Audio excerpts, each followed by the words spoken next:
नमस्कार समस्त को मोर सुंदर सा मिनी ब्लॉग रे आपण मानक स्वागत। तो आज वीडियोटा मोर बहुत ही सुंदर नहीं आसी आपण मैंने मो पूर्व वीडियोटा को बहुत सारा भल पाइबा देइचंती से बहुत बहुत धन्यवाद।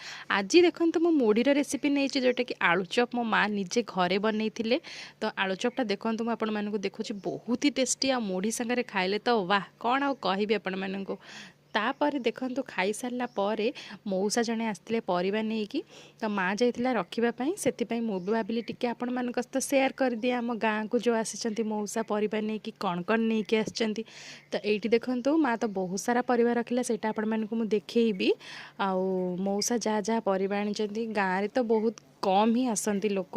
आउ देखो वेदरटा भी बहुत ही बढ़िया अच्छी आज पूरा पाग ठंडा ठंडा अच्छी खरा दिन में वर्षा हो गले तो पूरा बढ़िया। आउ आम ये ठंडा पागरे निदटा भी बढ़िया हुए ना। तो ठीक अच्छे जहाँ जमी हो आपण मैंने भी भले रुहतु।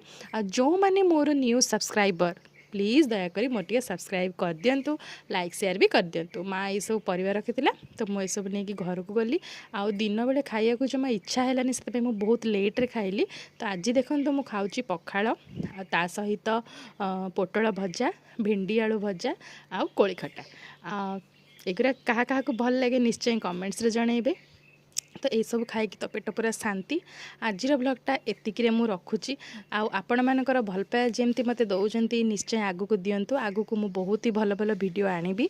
आपण मानकर भल पाइबा रहिले रोची। नमस्कार। काइंडली प्लीज सब्सक्राइब कर देबे।